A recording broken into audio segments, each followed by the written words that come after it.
Hello, everybody. Good to see all of you. Would be amazing if you can open your cameras so I can really see you, so we can really connect for a moment. Hey, everybody. Beautiful. So welcome to the key, knowledge, meeting bodies, movement, embodiment. And I am very, very excited to host Michal today. Hello, Michal. Okay, thank you for the people that are writing that they cannot open their cameras.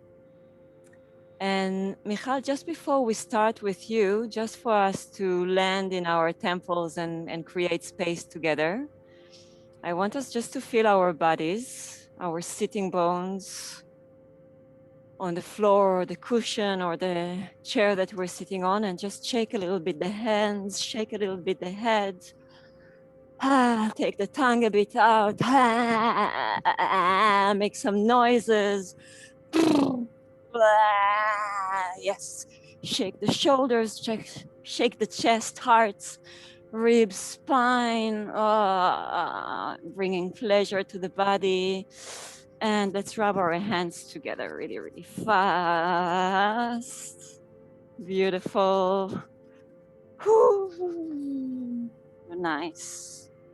And feel the heat, feel the energy between the hands. Faster, faster, faster. Let's do it, let's do it, let's do it, let's do it.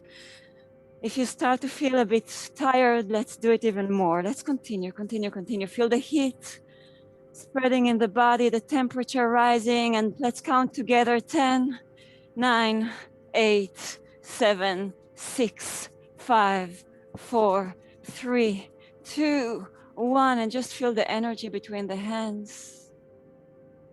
This is real, this is our energy.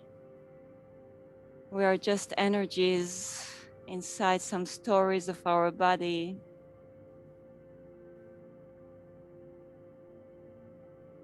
And please take your right hand and imagine a figure of a tree, an oak tree or the tree of life on our right hand. And feel roots growing to the elbow, to the armpit, to the heart. And the roots are filling our heart with the right hand. And take the left and place it in front of the right hand. Masculine, feminine together, right hand, left hand. And project from the right hand the image of the tree of life or an oak tree to your left. And caress it and feel roots growing to the elbow, to the armpits, to our heart. Let the tree connect in our heart. And just feel that we are projecting this tree to the walls, the wall in front of you, side, behind you. Tree of life or oak tree up the ceiling, down to the floor.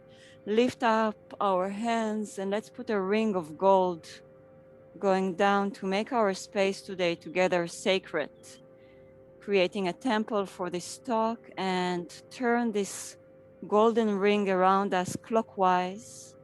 Let it turn and protect our temples. Take an inhale, exhale, and open our heart and awareness for this talk. So I'm really excited and happy to welcome you, Michal, today.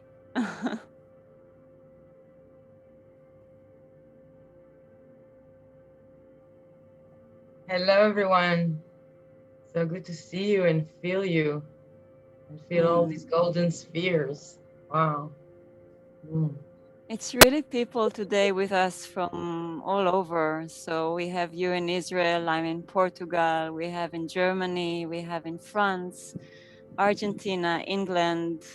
So maybe I missed some. So welcome everybody from wherever you are.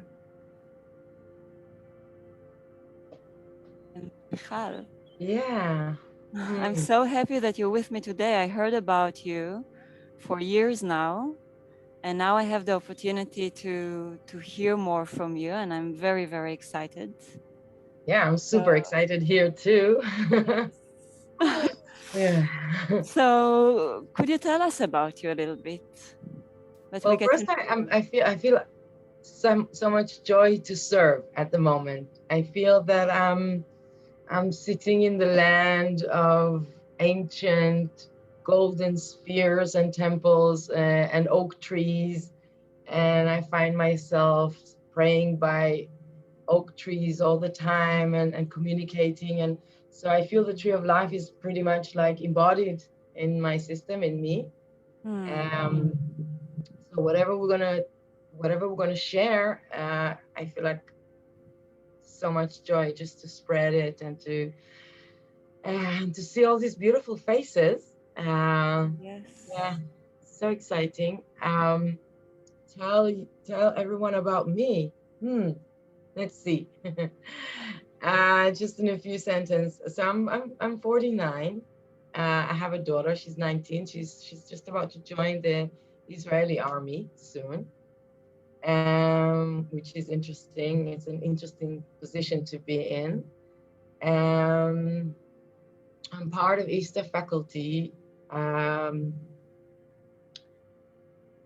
and I have like an international career as a kadisha, as a sacred sexuality priestess, I can say. Um, and I have a beautiful community here in Israel. We have a beautiful sacred sexuality community here in Israel, and we do amazing things right here on the Holy Land. For many, many years, I've been practicing sacred sexuality, but most of all, I like training facilitators. So I've trained women's circles facilitators for many, many years, like 15, and now I'm done. I will not continue doing that. And I have also a beautiful training for a conscious sexuality group facilitators, which I'm also taking a break from. And I'm just about to take a break from everything and travel the world again. And I'm so exciting. Like it's yeah. So Can you I'm tell us a bit more yeah. about the name Ekdesha? Oh What yes. does it mean? Yes. Uh, wow. Where do I start? We have different lines of lineage in for as people alive on the planet at every moment. So I have my bloodline and my grandmothers and grandfathers, but I also have my spiritual lineage, which is not necessarily my family. Um, so when I feel who's got my back, as my spiritual lineage, I feel a lot about. I feel the pagan um, people of the Canaan land, of the ancient land of Israel, many thousands of years before Israel exists.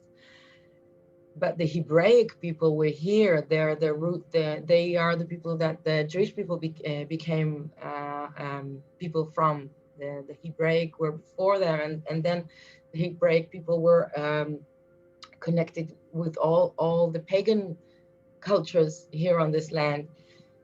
So at the old times, God was never just by himself, just sitting there bored and horny. In the ancient times, he had goddesses, and and they were making love, and that's why they were not maybe they had the possibility to make less war because they had the possibility to make love, gods and goddesses. Hmm. And part of uh, the the practice of prayer and giving blessing and going to temple was to visit the temple of the goddess. And also in the old times, the goddess was the embodiment of nature, the embodiment of fertile thoughts, fertile bodies, fertile air, earth. So the people who worship the goddess and the priestesses of the goddess, some of them were called in Hebrew Kedusha. The root of the word is sacred. So I would say she who is sacred. And Yes. yeah, that will be how I would hold this. And I believe I had quite a few lifetimes here on this land and in other places as serving the goddess within in my body, and running feminine, masculine, erotic union in my body and with other people was the practice. There's a saying in the Bible, I think, that in the old times there used to be temples of the Kedeshah under every fresh tree Wow. land. So when you were saying oak trees, I can feel sometimes when I walk here, and sometimes you can still find some very old oak trees. I can feel the energy of the priests and priestesses practicing the sacred union, the Kadesh and the Kadeshah, practicing. It's like Daka Dakini, actually. In Okay, so Kadesh for male, Kadesha for female, and yeah, it's all about sacred sexuality. yes. Like for example, on this land, we need rain. We don't have rivers. We agriculture. We need rain. We need like rain to come on time. Like rain is a heavy thing for our survival and our and for us to thrive. We need it to be perfect. So just before the beginning of the rainy season, the Kadesh and the Kadesha, the priest and the priestess, used to go out to the fields and by the little huts of the people that were growing the agricultural stuff there. They used to go inside the huts and make love under the stars as a prayer. Like there was a special date for that, as a prayer, making love, praying for the god of rain, the Baal, to bring us a healthy, good rainy season. So I can still feel that. I can feel, yeah, sometimes like love making had made beautiful rain. It's the This is memory is so still there. beautiful. Yeah. Yeah, I heard once from actually from quite a religious woman, like a Jewish religious, with the wig and everything, that actually when two people that love each other unite and just the chest, the heart energy is meeting, we create a new angel in the Oh, wow. around us.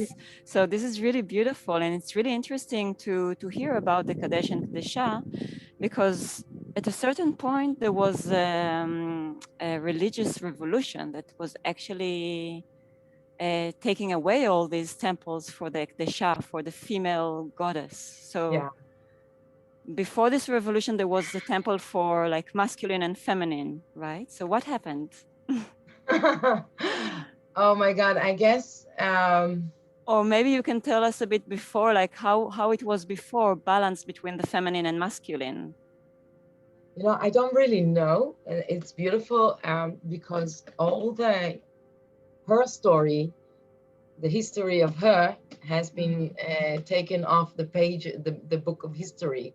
So what we can do is open ourselves to let the memories come through. So I can only say what I feel. Some things I know, like the King Solomon built on the mountain of Jerusalem, facing the temple of the god. He built a temple for the goddess, um, and in the Old Testimony and in other books, we know that in the temples of the goddess, the priestesses used to stand by the gate, showing their breasts as as an invitation to come and pray with bodies, connect bodies as prayer. And they used to invite men, masculine, that were holding the masculine energy after the war, especially to clear up the energy and basically the erotic body and the erotic flow and the erotic energy was like the same way we use sage to clear the space. We used to clear the community and support the peace. And so it was an embodiment of being fertile and creative, but also embodiment. Um, yeah, it's a social standpoint, my body is love and I share love. My body is joy, and my social role is to share this. You know, when I look at the way things are, in the way things are for many men in with their sexuality, sometimes or many times, we know that for many masculine bodies, making love and ejaculating is the only piece of the day that they're actually losing control, connecting with their bodies and letting strong energy flow through them. Okay. And they actually need that to regulate their energetic, emotional, mental system. And we use sexuality, or misuse sexuality. So I look at that and I see, okay, let's say we could actually really learn how to stop this misuse and really take this need for sexuality, but make it bigger. Allow people to start moving a lot of erotic energy, not only when they make love or not only when they come, and start moving and making it bigger and bigger and bigger. So in the old times, you could, I believe, I feel you could run emotional energies and erotic vibration and strong moments of lack of control as a healthy regulation of the tribe in many ways. Yes. Yeah, so it's You a know, social. yeah. Yes, sorry. Yeah, I yeah, was cutting you. yeah, When you talk about the women standing with their breasts exposed and inviting men, so within the society that we live today, there's a negative connotation to that.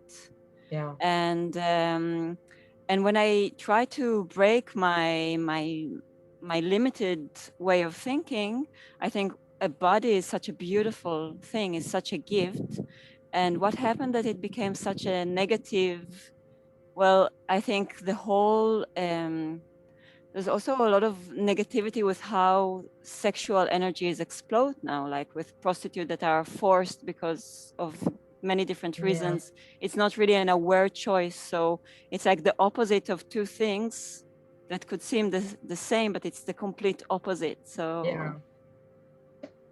So you asked before what happened. exactly. Yeah, Well, so many things happen. It's mostly the way we run power, and the way people with power feel they need to run society. So I really believe that when we are connected to Earth,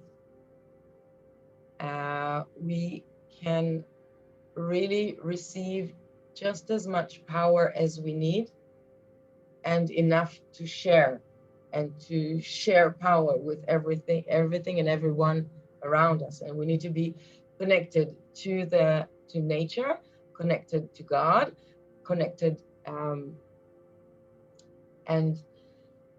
and when we have societies of people that are directly connected to their own power, um, they are easy.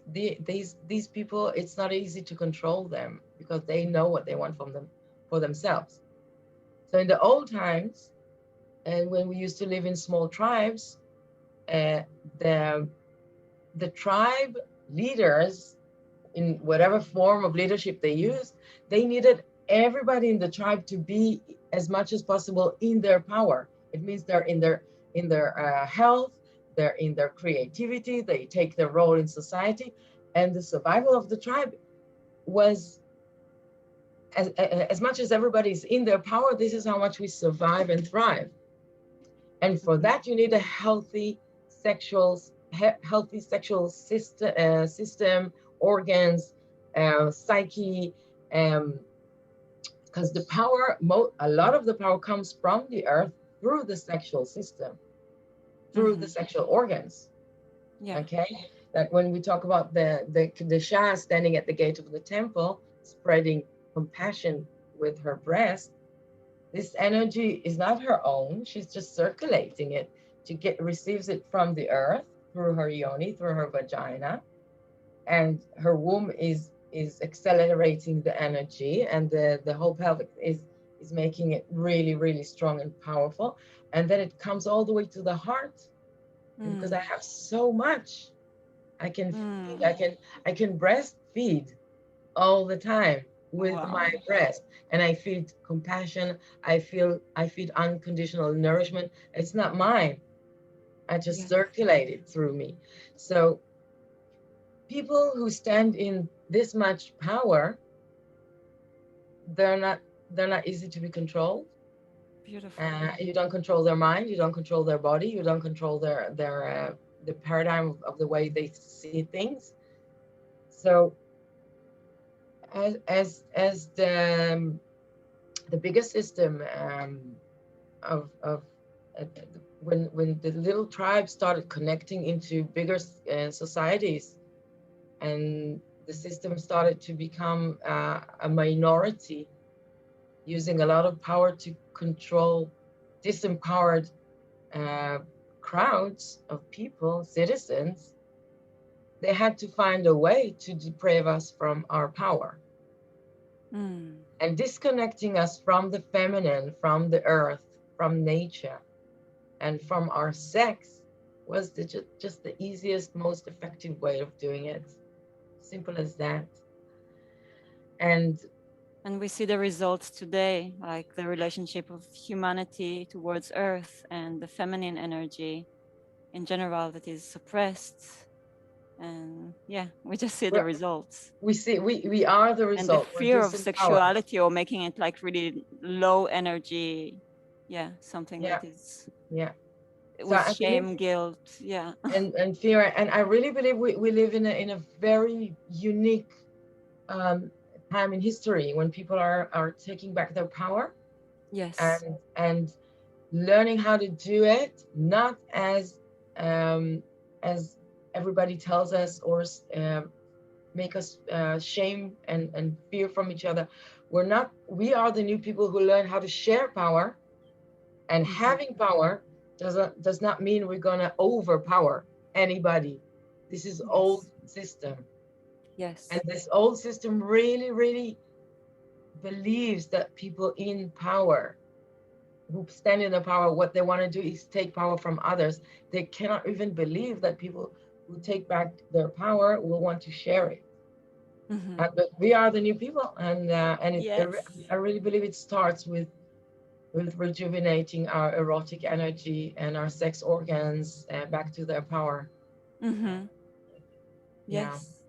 And just for the people, just for you to know, on the right side of your screen up, you can put it on speaker's view. If you have it on gallery like this, you can see Michal on all of your screen, and it's more pleasurable.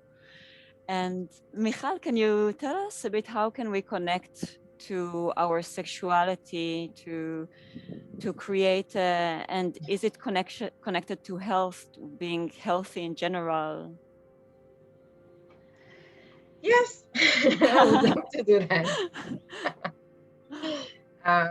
First, I want to share that we do carry a very collective sad trauma with our sexuality, with our connection to our body and to our sexual organs, and with the way we meet and see each other in our sexuality, in our sex lives. So we are all, it's like a collective sex disease. And the symptoms will be guilt, shame, fear. Yes. And we are all like a little particle with our own personal trauma. Is just a little piece of the huge collective trauma. Yes. And we are born traumatic. I feel that is really connected also to war in general, like men that cannot really channel this energy in the body in a healthy way. It leads to violence. And it is all so connected. Sometimes it feels like such a wise, mean system, that we Yes. need to come out of, and it takes power to break down the walls and to let the energy flow. Yeah. Um, but 'Cause I before believe everything, that we are an ecosystem. So I think as more people will actually be aware of how to channel this really powerful energy, we can slowly create a more balanced yeah, ecosystem yeah. for the rest of the humanity Mm. in a way. So yeah, so I first I want to put like a golden loving seed of acknowledgement that we're all sexually damaged Yes. and we all carry trauma. And if it's not our own trauma, it's our ancestors' trauma and our social trauma. And being born in a female body holds a lot of feminine trauma, and being born in a masculine body holds a lot of masculine sexual trauma, which is even not even known and spoken yet. Um, so whatever we do will always be the beginning will always be a lot of healing. We Mm-hmm. all have um, guilt, shame, and fear to work with, Yes. and it means that whatever we do, it is never only circulating and rejuvenating our sex. It is always our thoughts about sex, our ideas about sex, our paradigms, our and our emotions. So it is the work is almost mostly emotional. We carry a lot of negative thoughts and emotions with our sexuality, and in order to awaken our kundalini, um, yeah, we need to move a lot of emotions. Uh, Mm-hmm. so that will be the first part always. I feel the power of our kundalini energy, our primary sexual energy that lives at the bottom of our back by the tail, is so huge that we are all in fear. We all live in fear with how powerful our sex is. Mm-hmm. And we were all told that if we let this natural sex flow of energy be alive and free, we are going to damage each other. Mm-hmm. Um, I feel that the, even if we are not religious, we have this idea of sin. What is a sin inside us, rooted so hard? yeah, yeah. And just there's so many examples, so many of us, Mm-hmm. just regular people, felt that if one of the parents is hypersexual, that is damaging the family because he's going to search for a lot of sex, he's watching a lot of porn, he's not a good parent. There's so many examples of how we feel. It's amazing. I do some work with people. We sometimes, like, it's a shamanic journey. We to go back to feel what happened to us in the first time that we can remember. We felt the little sexual tingling, horny sensation, vibration in our genitals when we were Mm-hmm. 1 year old, 3 year old, 9 year olds. What happened to us when it first came through, when there was something erotic on TV, or we played in the playground with something that was rubbing our sex, and we felt that. And for almost everybody, even sometimes there was somebody there seeing them interested in their sexual organs and saying something really bad and creating guilt and shame.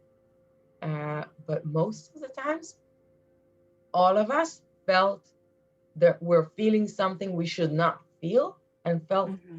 shame just by the collective something that is there, that is Mm-hmm. holding, is making us feel bad about our sex, Yes. as opposed to having our parents really excited to see us touching our genitals when we're young and feeling, oh my god, this beautiful being is erotic and sexual. Let's teach them how to really self-pleasure and how to circulate erotic energy, and create more energy in their bodies. And maybe one day, soon enough, we will be the parents and the grandparents of the children that will be born into this kind of society. So you said, you asked me about how to start moving the sexual energy, how to Yes. start rejuvenating it and healing it. Although we have our own personal complicated story and our own collective social story.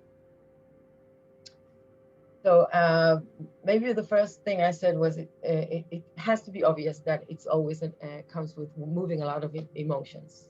So that will be a first bullet in this framework. Any recommendation for a good way to start moving our emotions? Yeah. Yeah. Actually, yes. Thank you for this question. Share. Yeah. Yeah.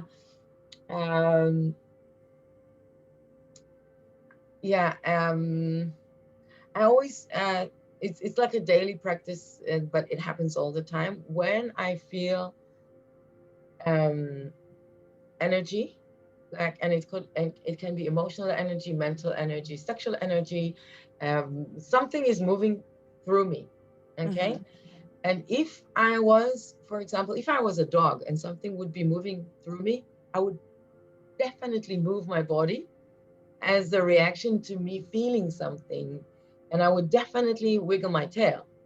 Okay. Yes. Because that's what they do. If they have if we do have a tail, it would move. And when we see dogs and animals move their tail, we see their pelvis is alive. Yes. So what I basically teach people is to wiggle our tail all the time, and to learn how to take a deep inhale. Let's do it all together. Yeah. So we sit up a little bit and yeah, open the shoulders, but we do take a very deep inhale, and then send the exhale all the way down to the bottom of our spine. Find the end of the spine and then wiggle the tail. And it means, yeah, and the movement does not come from the head and does not come from the shoulders. It comes from the tail. Inhale, exhale.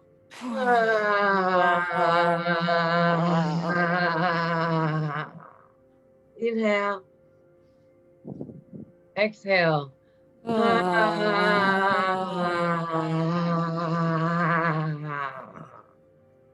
And spin the tail a little bit. One side and then the other side.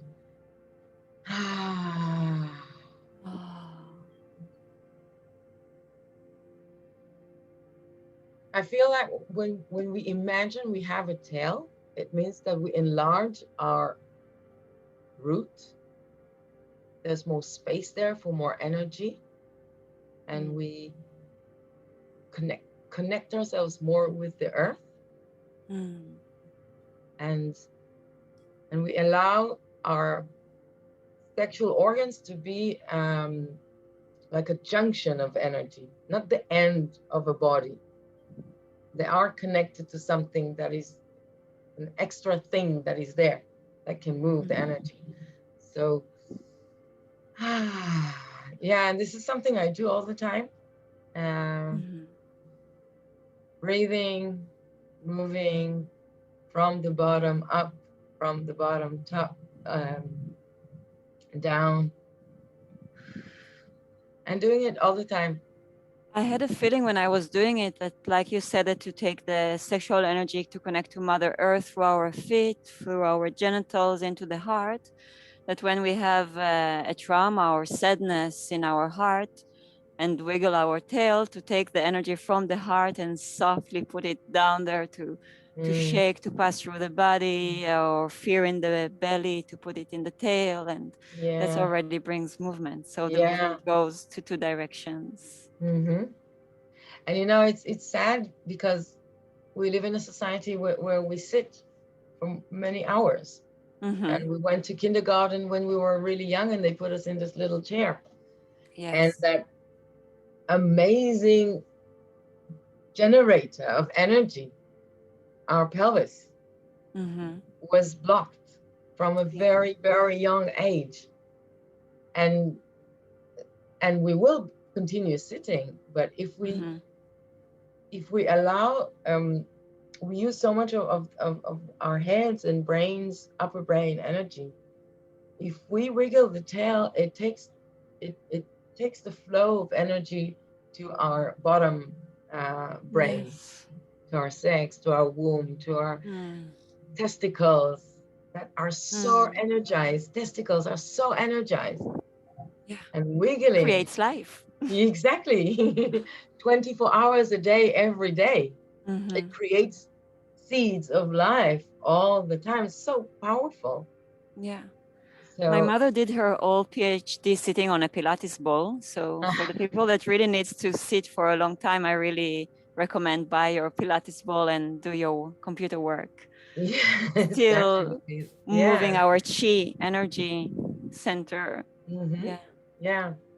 What would be the second step to connect to our sexual energy? So the first one is to realize that we have a lot of emotions there, and when we start healing our sex, it has to come with moving a lot of our energy. And then the second step will be to embody our sexual energy, and starting with wiggling the tail, and starting with sending breath all the way down to our sex, and and connecting with our sex organs. I would say that that's a very important step.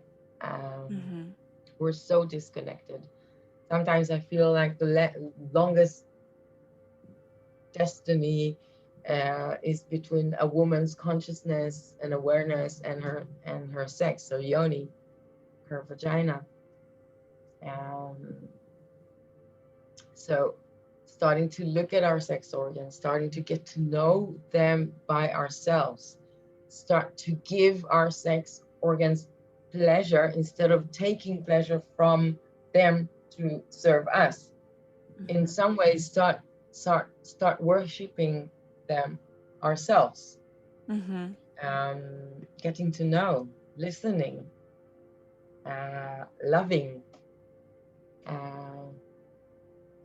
Yeah, I feel there's the tissue of our sex organs is a tissue with very strong memory from these lifetimes and other lifetimes also. Yes. And healing by ourselves, and going to healers for body work, and de-armoring our sex organs is super important. De-armoring, this is powerful word, and Yeah. I feel it. Yeah. Yeah.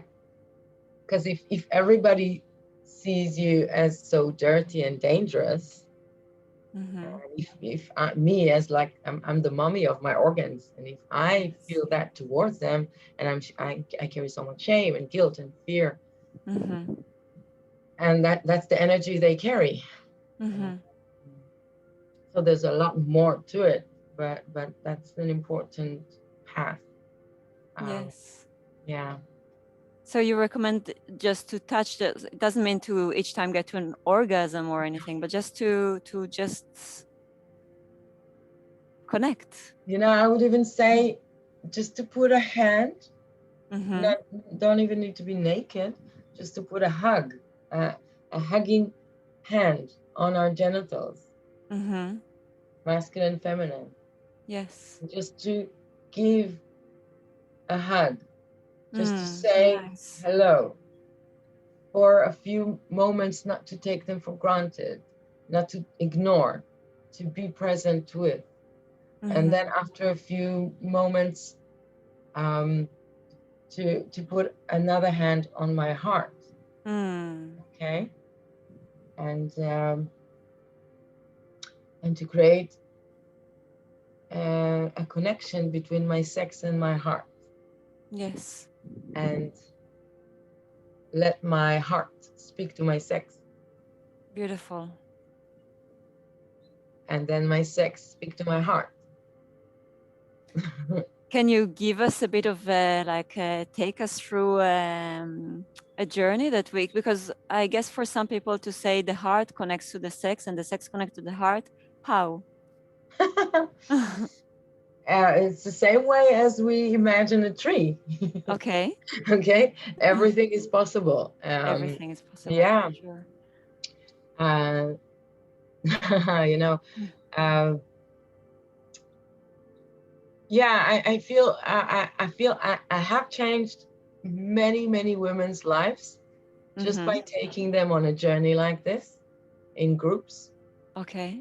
And my next point will be about going to groups, but just lying down, and it's good for men and women, both in both genders and both sexes. Lie down with our knees, with our feet on Can the we floor. do a small journey now? Would you be up to it? Mm-hmm. Like a short version? Yeah. Okay, yeah? so we will do it sitting down.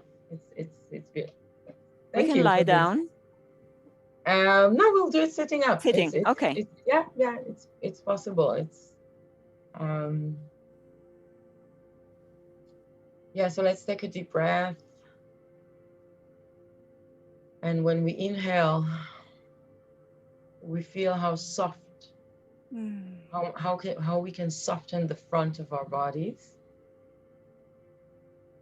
And when we exhale, we feel the strength and power of our spine and our back. So when we inhale, we soften the front of the body. And then when we exhale, the air is coming up and we feel the power of our spine.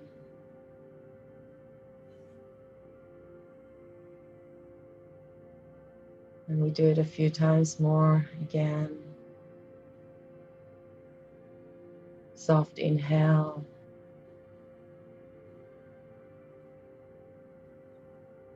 Powerful exhale.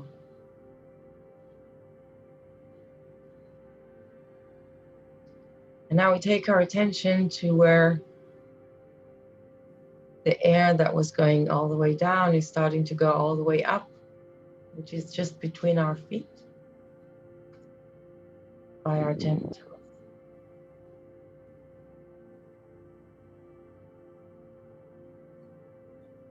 And we take one hand and we place it on our genitals. And you can do it on your skin, on your naked skin, or on whatever you are wearing. It's perfect.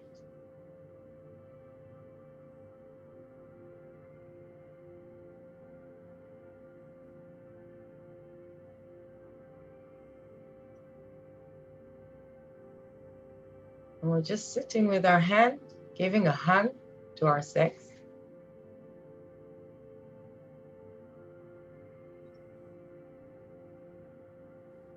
And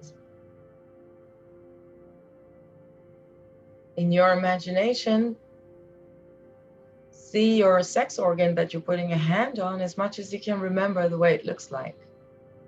Just the way it is. The colors,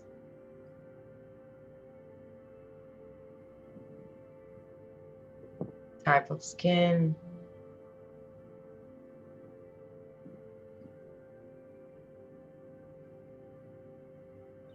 And in the next breath, allow the image of your sex organ to become something else. What is my sex like? What is my vagina like? What is my testicles like? My lingam, my penis like? Maybe it's a flower, a ball of energy, a cartoon, an animal.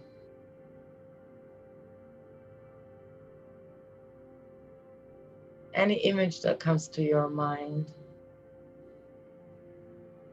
is perfect. Maybe it's a bird, or a drop of water.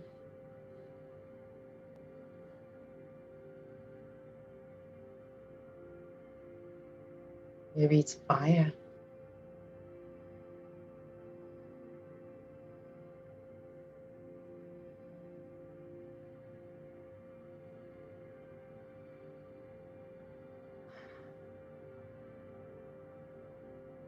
And once we have an image, and it's okay if we don't, we can still continue.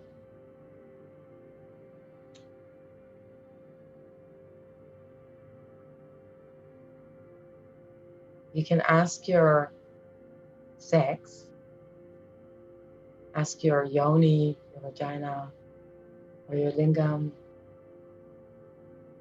your penis. You can ask, how are you? How are you, my sex? How are you, my sex organ? I'm listening.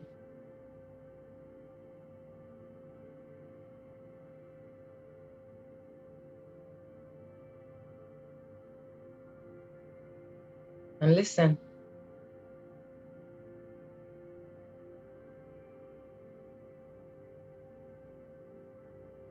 And if they refuse to answer, you say, I'm truly listening to you. How are you?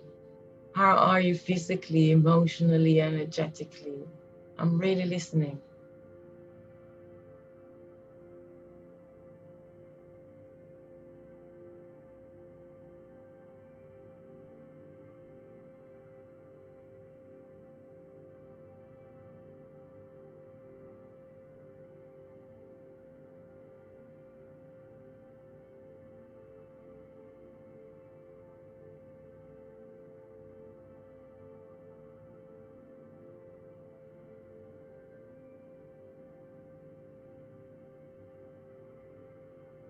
And in the next breath, we can ask another question. What do you need from me?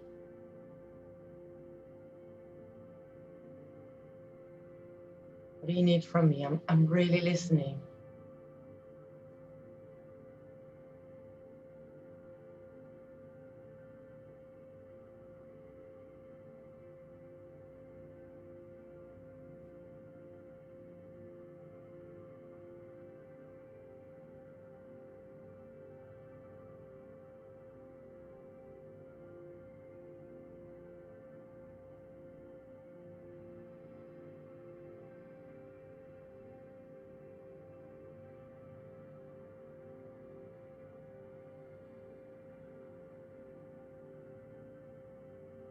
And with the next breath,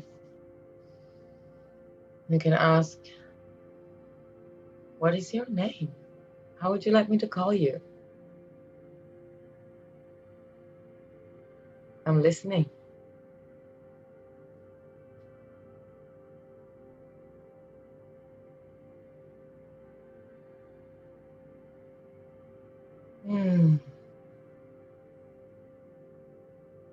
Let's all inhale together.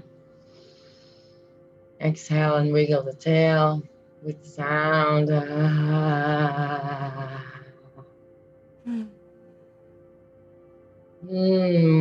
Take the hand out, bring it with the other hand and bring it close to the heart. And take everything, all this conversation, just put it on our hearts.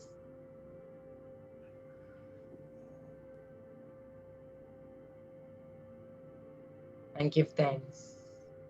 Give thanks for this conversation. Communication. Take a deep breath. And if you're ready, open your eyes. Wow. My heart was definitely connecting to my Yoni. Thank you so much for this. Wow, I went through so many things. As you know, when you asked us to imagine how it looks like, so I immediately realized there is a bit of judgment, like on how it looks like. And then you asked, okay, how would you like it to be, or how do you imagine it? And then suddenly something transformed completely, that I felt light going out of it, and the whole room is like a temple with candle lights, and the whole place is full of light actually. and and just by asking what do you want, even if the answer is not yet clear because this practice is more new for me, just by asking a question, there was energy starting to move from my heart Yes. to this Yes. area. So Yes. just by the questions, something is really like, questions are so important. Yes. And really listening and really come with curiosity to meet our own sexuality Mm-hmm. will make us the people who come with curiosity to meet other people's sexuality. Yes. And then we can break all the boundaries of society. Mm-hmm. We don't know, we realize we don't know nothing about human sexuality and how we come together when we are really Yes. free. Yes. Hmm. And it's such a hidden point, we wake up, we go to the mirror, we wash our face, and we have this connection to our face, to our arms, to our legs. And this area, especially for women, it's hidden. And with this race, living in capital society, sometimes we don't pay a lot of attention. And suddenly, yeah, to imagine that maybe I have eyes there, or that I can really observe and give love to, Yeah, yeah, it's beautiful. It was yeah. really. So I really recommend to take time and do it with spacious time, Mm-hmm. and even to start doing it every day. And I want to say something to the masculine bodies on the Yes. beautiful screens here and all over. Having a penis and testicles is a total different relationship with your sex, but it's a very tricky relationship. And in our societies, men feel that their natural sexuality is the threat to society. Um, and if they have a hard on the wrong time, on the wrong place, they they are a threat. They are dangerous, and many times men have very complex feelings towards their lingam and testicles, especially lingam. Um, Because and of the collective issue, trauma, not because yeah, of personal. because of Yeah. personal, a lot, Personal, yeah. a Yeah. lot, a lot. I But hear also a because lot of, of pain, yeah. yeah, and a Yeah. lot of criticism, and a lot of um, trauma comes in many forms, and a lot of fear. Uh, Yes. my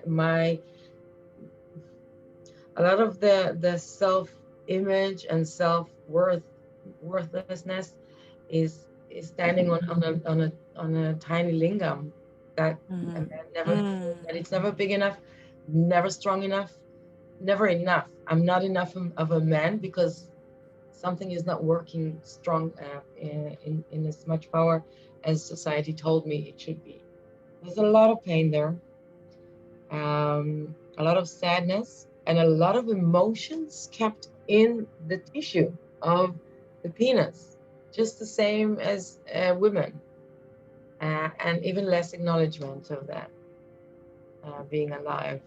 So there's a lot of healing to do there. Um, yeah, a lot of fear Oops, sorry. Wow, it's connected. interesting who is calling now. Yeah. I will disconnect the telephone from the computer. Yes. Sorry. Yeah, so I would happily enjoy. So yeah, I do recommend to give it longer time and to Mm-hmm. actually start having our genitals as partners, as friends. And Yes. when we do, like I wish we will be the adults who will tell teenagers before they meet, they let somebody else meet their sexual organs to really meet our own sexual organs. So when we do come to meet somebody else, allow somebody else to meet our sex organs, we are well known with them. We know their energy. We don't let someone take control over something we fear from. So to do it again, yes, to do it again and again, and to allow this movement of energy, of flow of information to be open, like to really hear what they have to say, because in a deeper, more transpersonal level, our sexual organs are connected to divine, to erotic divinity, to divine lover, to the archetype of great sacred sexuality, has doorways, and really listening to them can be good for our sex lives, can be good for our health, but it can also be a passage of channeling information. Like when a man is really connected to his lingam, he can really listen to what is good and bad, and to really receive information, just like it is the beam of light that comes through the divine to the physical body of a man, and he can really download divine energy into somebody else's body. It's amazing, but it takes a lot of listening, and our yoni is a gate to heaven, and just the same way you felt like a lot of light is coming through your yoni, I feel like there's like a goddess energy that comes through yonis. And if you want to bring back love to the planet, our sex organs are the best vessels for this. Yeah. So I know most of us don't start our path from that. It is the most broken to pieces and sad places in our bodies and psyche and emotions. But when we do the work, it is the great gates to heaven on earth. Yeah. And it's never too late to start, no matter how old we are. Or it's still a gate, and it's interesting because it's the most powerful energy of our body, and it's the most suppressed. And this is really, and that is why it is most suppressed. yes. So we are not in our power. So because nobody really wants us in our power. Yeah, so interesting. So much shame around it. I would love to open this talk to everybody for questions and answers. Or if I would love also to hear in the small journey that we did with Michal, how you felt, things that came into you. Because as we share, it's fruits that can inspire all of us. So please, please, please share. It's a safe space. Hey, Lisa. Lisa is raising her hand. Yeah, Sasha, you did it the better way, I guess. But okay, I can start. Thank you so much. For me, wow, it felt amazing. I had the same experience as you, Yaara, with the light, and not candles, but everything full of light. So maybe it was also a collective thing. I'm curious to hear about you. And yeah, thank you so much for gifting so much to us in this really short time. It feels like, wow, I went through a big journey. And I have a big question for me. So I'm also now in that moment visiting my parents. And I feel that my parents, so my father is really coming from a war background. His father abused him, abused the family sexually. So I want to ask, because what happens when I'm with my father is I tense my sexual organs so much, and it takes so much presence to relax my whole muscles, but also to allow my yoni to still be there, or to, because I feel like there's a lot of fear from my father to have any sexual, so I just want to have some guidance, and maybe someone can relate to this, how you feel when you're with your parents, because it's not my parents, it's also other people in other generations. How can I stay fully present and connected to my yoni without feeling fear or shame, or that I am actually hurting someone? That's a good question. Wow. Yeah. Um, I don't know if we can. Mm, I don't know if we can. mm. And it's okay if we can't. Thank you for saying that. And I think what we're a few generations of bridging from this illness into wellness. And on that journey, I feel it's more important to find our tribes and to find our people and our spaces, to be open, to be alive, to be in our sexual power as a social connectiveness ingredient. Okay. Mhm. And then it's okay if when we go back home, we feel why we are doing that. Okay. Take the power of, okay, that's why I need to really come back to my tribe. And it's not to go home, it's to go home and to remember why I'm doing it. I really don't, it's okay. It is so okay to close the door if you want to connect with your sexual based Thank you. experience. Yeah. Thank you so much for saying that. Thank you. Sasha. First of all, Sasha, you raised the hand to ask something. Hi. Can I wait one moment? I'm just trying to plug in my computer so I can join you on video. Sure. Yes, it would be more pleasurable to see you as well. So in the meantime, any other person can feel free to share a bit. And hey, maybe Ananda. Ananda, yeah. May I add a comment? Sure. When you said about heaven on earth, I just wanted to share that this whole aspect of I'm also working on the same path that Michal, and I know Michal from ISTA. The whole concept that heaven is not here is like part of the system of separating the sex from the heart and the present body.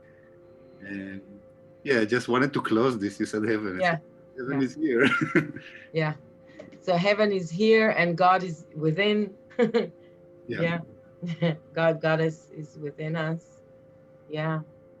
And the sexual organs are probably a very important gate for this aspect of heaven is here. Yeah. we actually we create life just like the gods. Yeah, exactly. With our sex organs. So what else? I would also love to hear maybe some just sharings about the image of the Yoni lingam or the little bit of conversation, or even if they told you their names or what they ask, what they need from you. That can also be a beautiful sharing. My lingam said, I want to be indulged. I would like to be more. I want more fun and to be indulged more. They usually say that, like they always want to be more alive than we allow them. And then I watched a movie one time. There's a beautiful documentary about sexuality in different places in the world. Sunny Side of Sex, it's called. You can find it. Sunny Bergman did documentaries about China, a tribe in China, and when in an episode about Cuba, I remember a scene of young guys and girls sitting out there on the street in Cuba, and they said that they really feel sorry for us in our society because we work so much to buy so many things and we don't have time to have sex. And that's such a beautiful perspective. Okay, we're so busy, we're overemployed and undersexed. That's a Naomi Wolf's term. She said people have become overemployed and undersexed. And that is so true when we look at our lives. We don't have time for what is the best nourishment, the best fun, the best magic, the best spell magic spell that we have. Yeah. Michal, can you share the name of the movie in the chat, maybe, so we can just click on it, everybody, just to have an immediate. Yeah, I'll look for the. Yeah, I will find it. Okay, okay, doesn't have to be now. Yeah. All right. So, Sasha, are you with us? Yeah. Hi. Firstly, thank you. It was beautiful to be part of this conversation, and thank you, Michal. Thank you, Yaara. So actually, the first question, Lisa, that you asked was similar to what I was going to ask, and it's beautiful, emancipating answer. But related to that is my own son is only 4, but I have brought up a boy who's now 16, and I have, from my first relationship, now I have a new relationship with 2 boys about to go into teenagehood.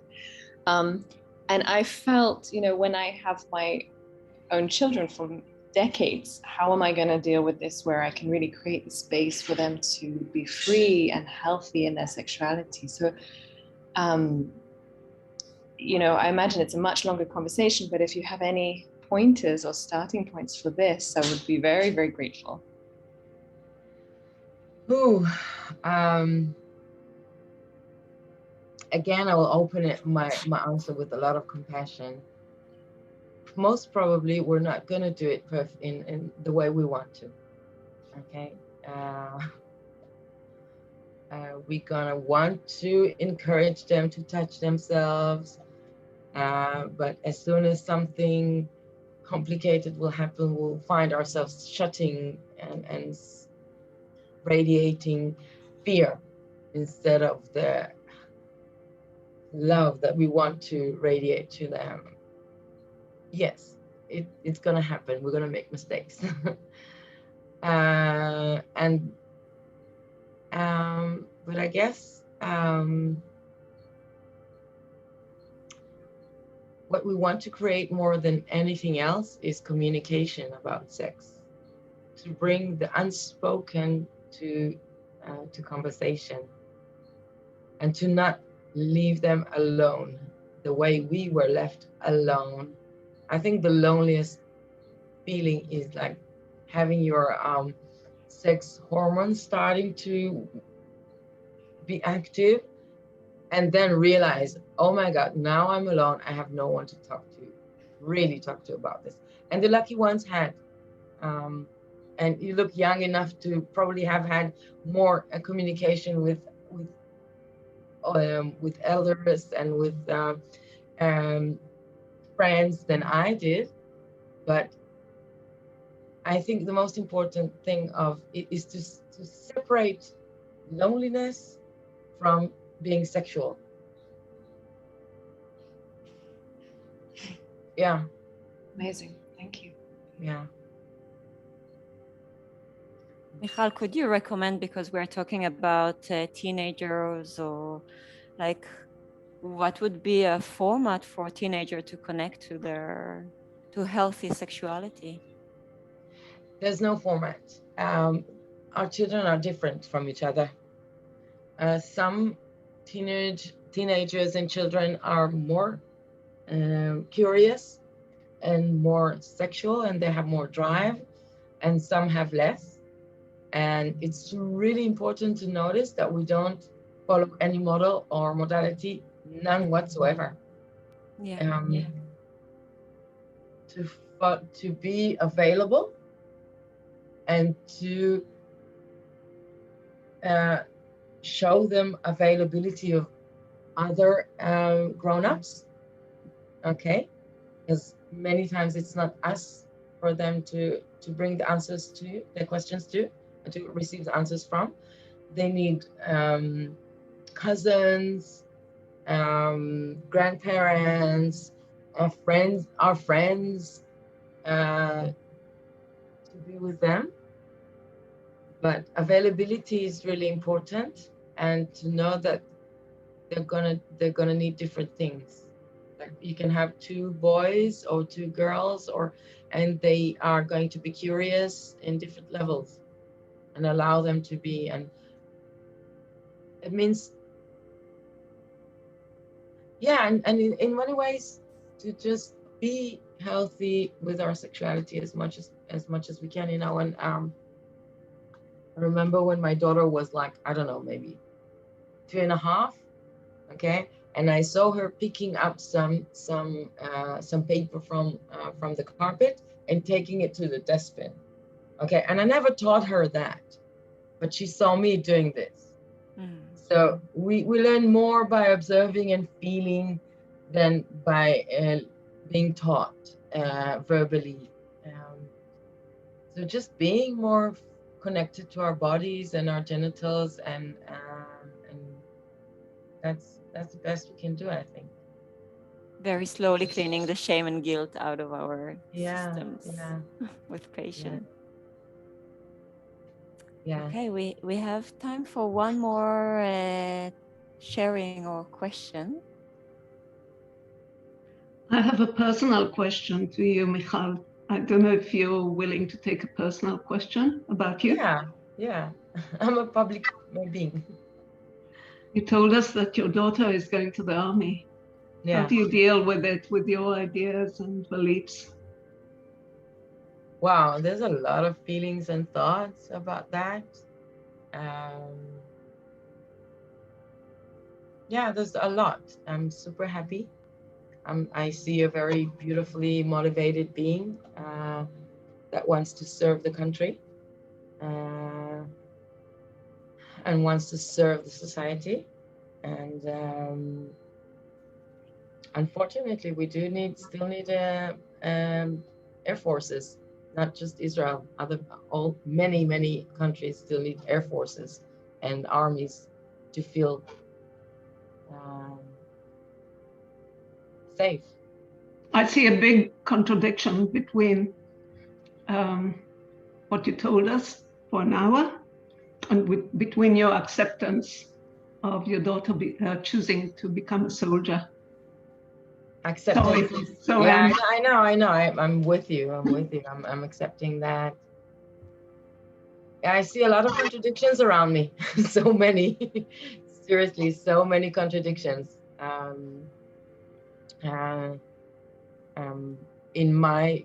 Within me, in my people, on the globe, and this is the time now of change, and things are going, and we need to move faster. Absolutely, I'm with you. We need to move faster, change more, create more radical changes. But for that, we really need to be in our power. And there's a lot of work to do. Peace is not here yet. I'm very proud that my eldest grandson refused to go to the army. Yaara also refused to go to the army. And Yaara's son will also not go to the army. Just saying. I'm very proud of my daughter for serving Shnat Shirut, civil service, giving an extra year in the youth movement. And that's her way. That's absolutely her way.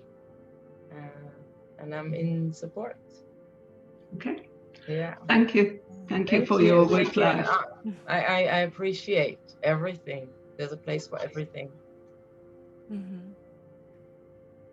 Yeah. Thank you. And thank you, Michal, so much.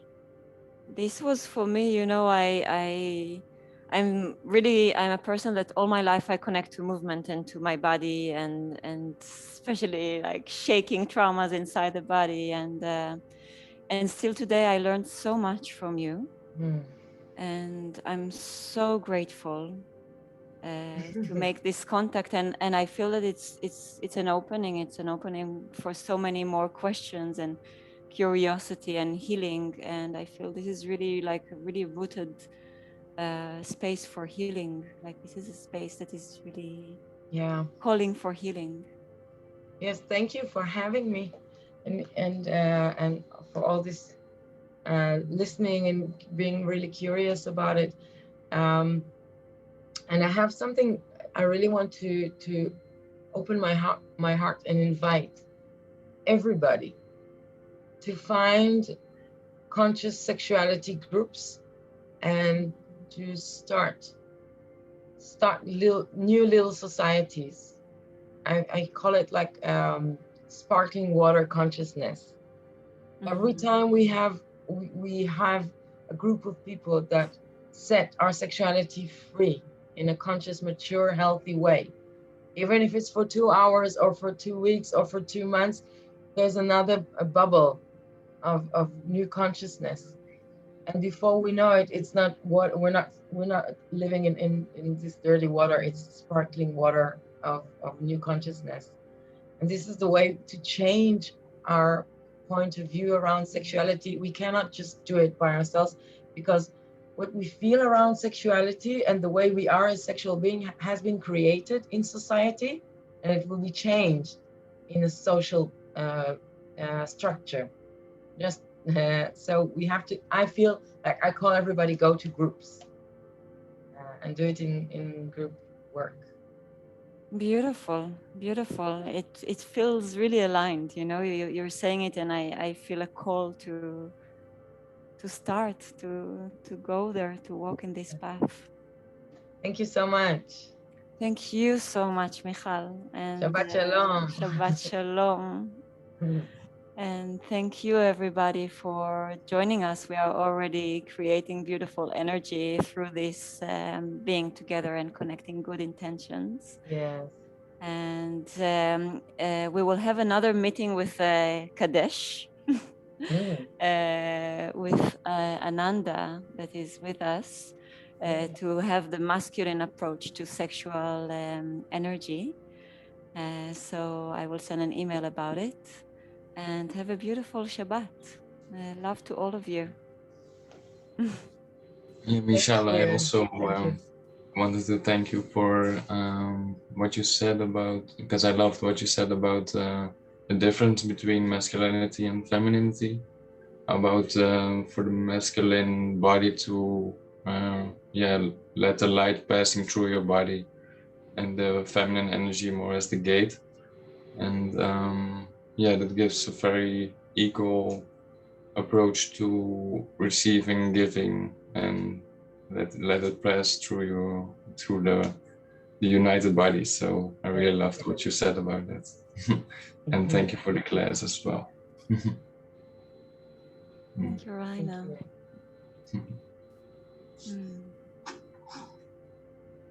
Okay, beauties. Shabbat shalom. Shabbat shalom. And if anyone wants the recording also for this session, just ask, and I will see you on Tuesday.